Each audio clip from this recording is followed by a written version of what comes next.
Hello everyone, myself Varshini. Currently I am pursuing BE in Sri Venkateshwara College of Engineering.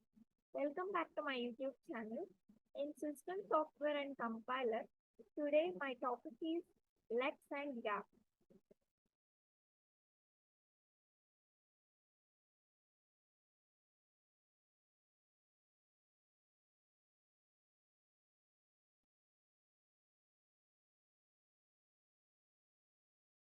So coming to Lex part.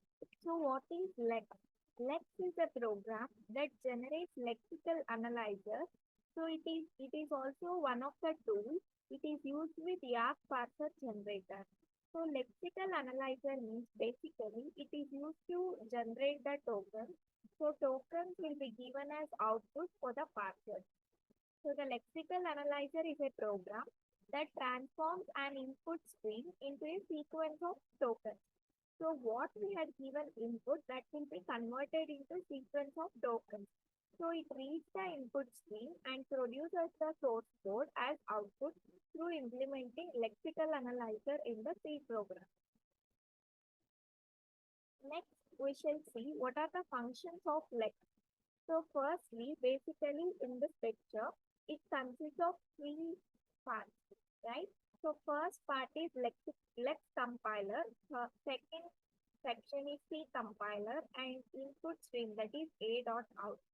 So usually the source code that is that will be compiled by the lexical compiler, that will be given as the tokens that will be given to the C compiler.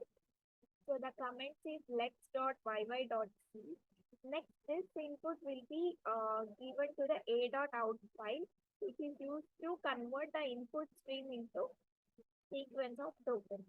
So first, lexical analyzer, it creates a program. That is, we need to create a program using the command like lex.l in the lex language.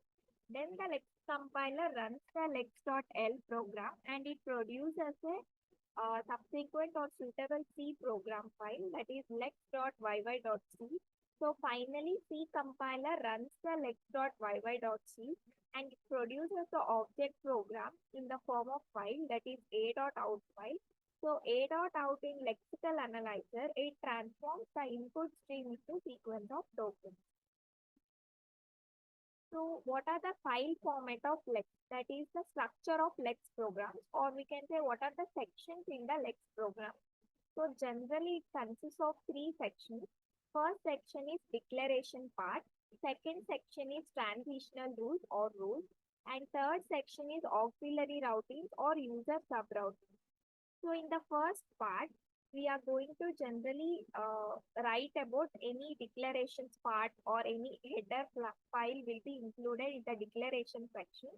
So rules part, we have regular expression which consists of patterns and actions. In the user subroutines part, it consists of C program file. So let's see what are these sections referred to. So first part, that is in the structure of Lex program, the first section or the first part is definition. So this section of Lex file, it usually contains any constants, variables, regular definitions or some header file or the library. Next, the section is rules part. So this section of the Lex file, it defines the rules in the form of regular expressions and the regular expressions consist of patterns and actions that is used to identify the tokens in the input stream. So patterns means those are like any constant variables. Actions means according to the pattern what needs to be performed, that is the action. And each rule consists of a regular expression followed by a code block. It specifies the action to be taken when the regular expression matches.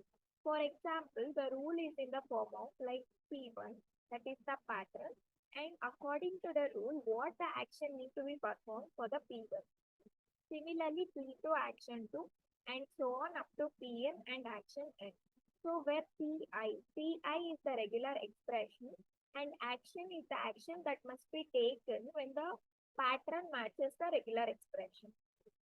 Third section or third part in the structure of Lex program is user subrouting. So this section contains the user defined functions that can be used by the action that is the code block in the rule section of the Lex file.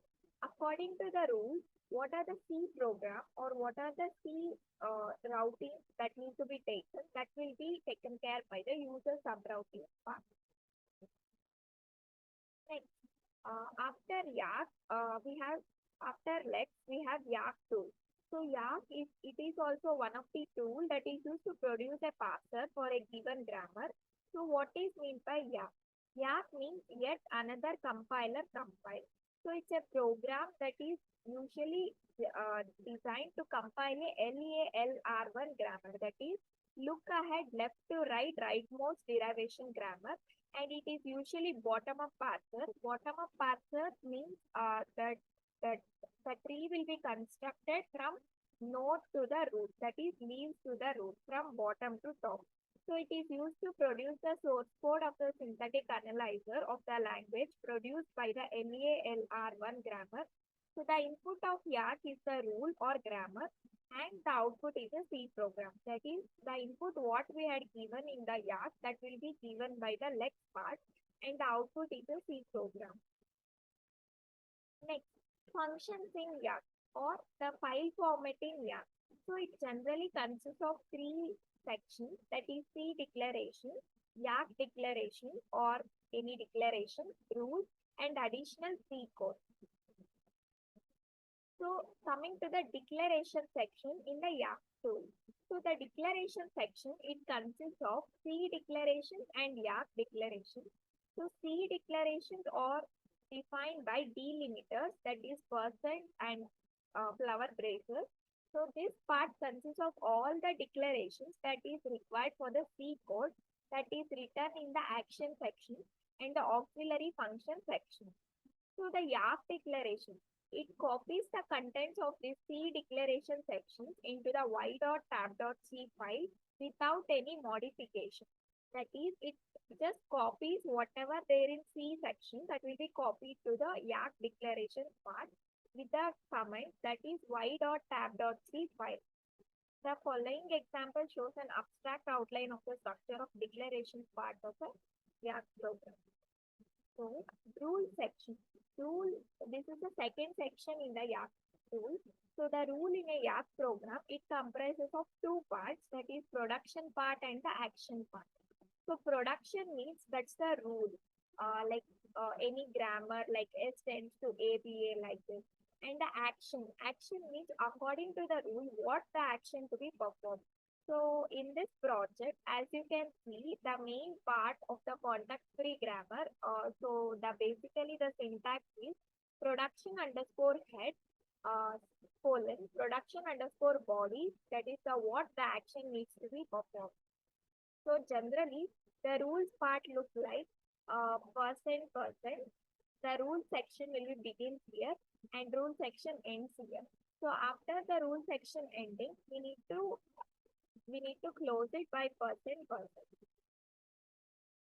Coming to the third section, we have auxiliary functions.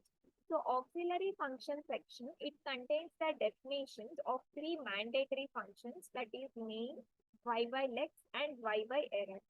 So we may add our own functions depending on the requirement of the application in the y.tab.c file.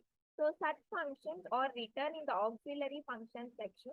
As we will see, the main function, it must invoke parse because to parse that input, and ylex part, it is used to get the token, that is the input stream has been converted into sequence of tokens that will be getting. And yerror function, it's a function which is used to return 1 if it is true. If it is not true, then it returns 0. And you may also include, or you can create, or you can add your own functions according to your project or according to your needs or according to your requirement for the application.